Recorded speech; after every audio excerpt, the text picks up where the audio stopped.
Wherever you go, whatever you do, throw a little at it. Omax, Vest and Briefs.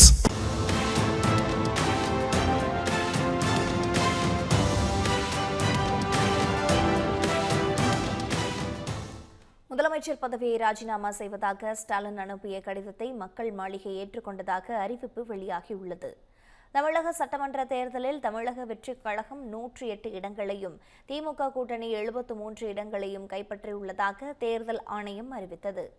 அதன்படி திமுக தோல்வியடைந்த நிலையில் அக்கட்சியின் தலைவரும் முதலமைச்சருமான ஸ்டாலின் சொந்த தொகுதியில் தோல்வியை சந்தித்தார். மக்கள் அளித்த இந்த தீர்ப்பு அரசியல் வட்டாரங்களில் பேசுபொருளாகியுள்ள நிலையில் மக்களின் தீர்ப்பை ஏற்றுக்கொள்வதாக ஸ்டாலின் தெரிவித்தார். இந்த நிலையில் தன்னுடைய பதவியை ராஜினாமா செய்வதாக ஆளுநர் ராஜேந்திர விஸ்வநாத் அர்லேக்கருக்கு ஸ்டாலின் கடிதம் அனுப்பினார். இதனை ஏற்றுக்கொண்ட மக்கள் மாளிகை தரப்பில் தெரிவிக்கப்பட்டுள்ளதாக தகவல் கிடைக்கப்பெற்றுள்ளது. தமிழகத்தில் புதிய அரசு பொறுப்பேற்க உள்ள நிலையில் தலைமைச் செயலகத்தில் இருந்த முன்னாள் முதலமைச்சர் ஸ்டாலின் மற்றும் துணை முதலமைச்சர் உதயநிதியின் புகைப்படங்கள் அகற்றப்பட்டன. சட்டப்பேரவைத் தேர்தலில் தமிழக வெற்றிக் கழகம் 108 தொகுதிகளில் வென்று தனிப்பெரும் கட்சியாக உள்ளது. இதனைத் தொடர்ந்து விரைவில் விஜய் தலைமையில் புதிய அரசு அமைய உள்ளது. இதன் காரணமாக சென்னை தலைமைச் செயலகத்தில் உள்ள அமைச்சர்களின் அறைகள் அனைத்தும் காலி செய்யப்பட்டன.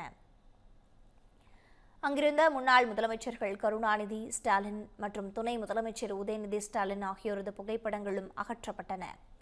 இதேபோல் அடையாறில் உள்ள அமைச்சர்களின் இல்லங்களும் காலி செய்யப்பட்ட நிலையில் அமைச்சர்கள் தங்களது பொருட்கள், உடைமைகளை எடுத்துச் சென்றனர். புதிதாக பொறுப்பேற்கும் விஜய் தலைமையிலான அரசில் அங்கம் வகிக்க உள்ள அமைச்சர்கள் விரைவில் தலைமைச் செயலகத்தில் உள்ள அமைச்சர்களின் அறைகளை பயன்படுத்த உள்ளனர்.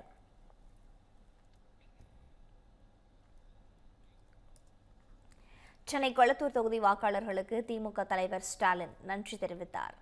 கொளத்தூர் தொகுதியில் போட்டியிட்ட திமுக தலைவர் ஸ்டாலின் தோல்வியை தழுவினார். இந்நிலையில் சட்டமன்ற தேர்தலில் தனக்கு வாக்களித்த கொளத்தூர் மக்களுக்கு அவர் நேரில் நன்றி தெரிவித்தார். கொளத்தூர் தொகுதிக்கு நேற்று வருகை தந்த ஸ்டாலின் திறந்தவெளி வாகனத்தில் வீதி வீதியாக சென்று பொதுமக்களை சந்தித்தார். வாகனத்தில் சென்றபடியே வாக்காளர்களுக்கு ஸ்டாலின் நன்றியும் தெரிவித்தார்.